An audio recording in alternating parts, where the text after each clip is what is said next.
nabadgelyo saaxiibayaal kuna soo dhawaada wararka caalamka iyo Soomaalida qodobada ugu waaweyn ee warkayaga aad ku daawan doontaan waxaa kamid ah wararkii ugu dambeeyay xaaladda magaalada Muqdisho ay la ciirciiraysa ciidamo kala taabacsan madaxweyne Farmaajo iyo ra'iisul wasaare Roble ciidankii ugu badnaa oo taabacsan madaxweyne Farmaajo ayaa soo gaaray magaalada Muqdisho kuwaas oo 3 diyaaradood oo kala duwan lagu keenay garoonka diyaaradaha ee magaalada Muqdisho sidoo kale madaxweyne lafta gareen ayaa lagu wadaa in saacadaha soo socdo ciidamo fara badan oo soo dira madaxweyne Farmaajo kuwaas oo difaaca ciidanka badbaado qarna dagaal adag la gala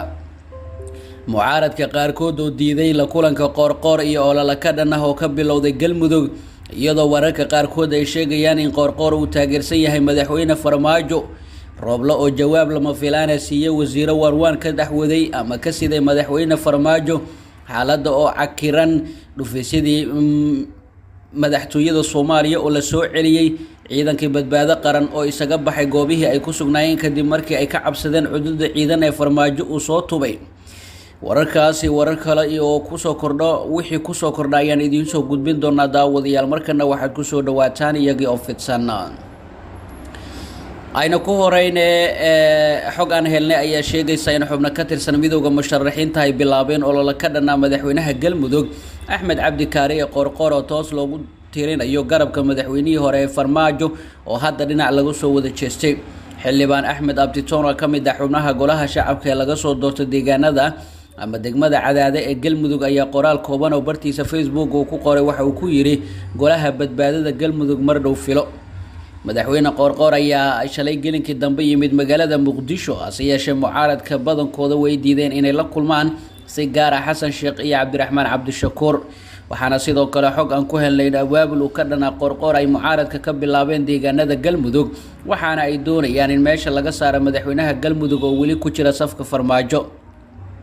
wasiirkii hore ee amniga galmudug Axmed Macalin Fiqi qoorqoor uu bixiyay magaca dhabarjabin qaran isagoo sheegay in badbaado qaran iyo dhabarjabin qaran ay caawa ku wada sugan yihiin magaalada Muqdisho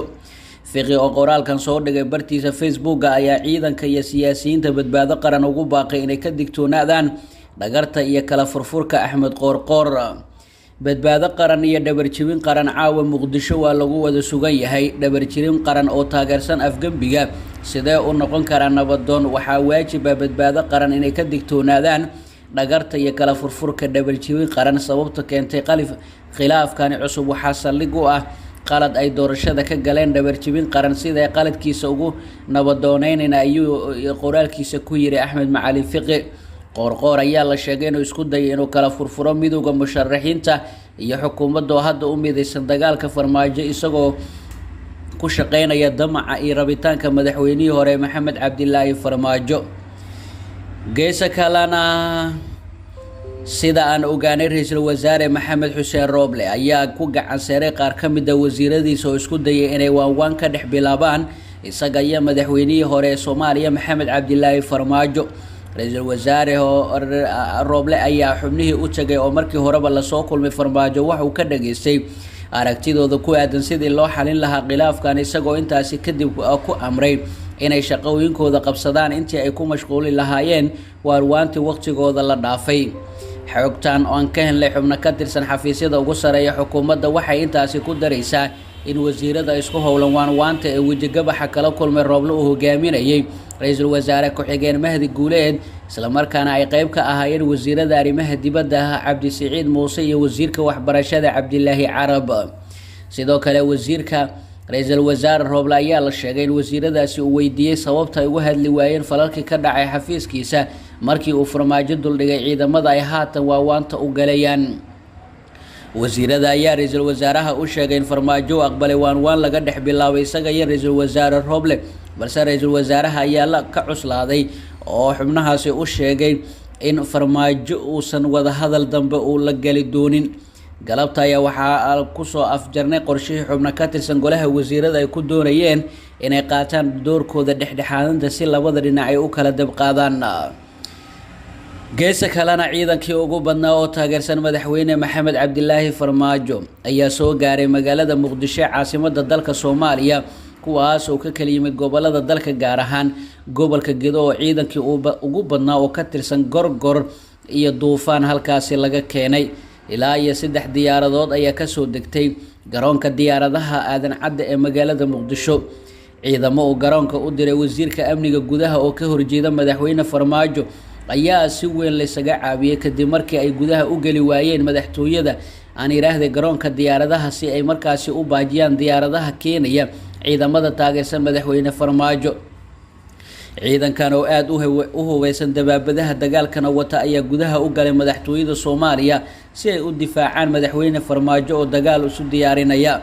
dhinaca kalena ilaa iyo ku dhawaad 300 oo askari ayaa la sheegay in madaxweyne Farmaajo uu ka helay madaxweynaha Koonfur Galbeed Cabdicasiis Xasan Laftagareen oo si weyn u taabacsan madaxweyne Farmaajo. saacadaha soo socda ayaa lagu wadaa inay soo gaaraan magaalada Muqdisho ciidamadaasi oo aad u hubeysan kuwaas oo iyagana qayb ka noqon doona ciidamada difaacaya madaxweyne Farmaajo.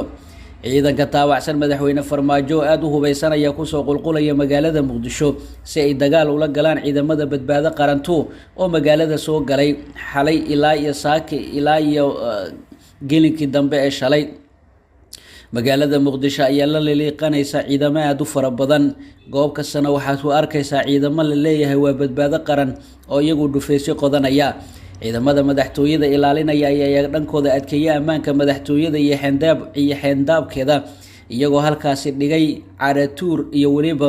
gaadiidka beebayaasha loo yaqaano. magaalada Muqdisho amnigeeda waa low sahal waxaana la sheegayaa in saacad walba la filan karo in dagaal uu ka dhaco. dhinaca kalena warar soo baxay ayaa waxay sheegayaan in ciidamadii badbaado qaran ee kaabiga ku haya madaxtooyada Villa Soomaaliya ay halkaasi isaga bixeen kadib markii ay ka cabsadeen cudud ciidan oo Farmaajo halkaasi u soo dhigay. ciidanka ayaa la sheegay inay markaasi gaareen degmada Daynila halkaas oo ay ka wadaan abaabul dagaal isla markaana ay dib ugu soo laabanayaan goobahooda. waxgaradka iyo waliba siyaasiyiinta ayaa ku baaqay in dagaalka la joojiyo isla markaana wax walba lagu dhameeyo wada hadal si shacabka Soomaaliyeed mar kale loo barakicin.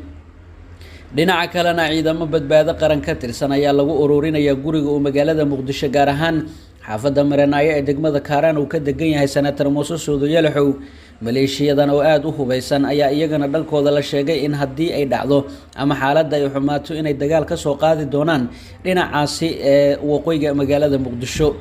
sidoo kale dowladda federaalka ee Soomaaliya ayaa waxay ciidamo fara badan ay geysay waqooyiga magaalada Muqdisho si ay u difaacaan. sidoo kalena warar soo baxaya ayaa waxay sheegayaan in dowladda federaalka ay heshiis la gashay qaar ka mid ah saraakiishii ugu cusleed ee hogaaminaysay ciidanka badbaado qaran kuwaas oo dhaqaale iyo waliba ballanqaadyo kale loo sameeyay.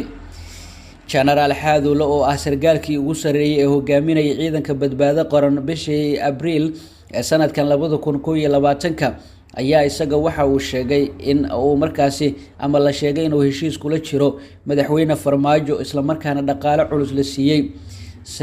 Xaadulo ayaa maalin ka hor waxa uu garoonka diyaaradaha aan iraahday garoonka kubadda cagta ee magaalada Muqdisho uu la joogay Cumar Finish oo isaga markaasi mas'uul uga ah dowladda federaalka Soomaaliya heshiiska lala galay Xaadulo. dowladda ayaa bilowday inay kala furfurto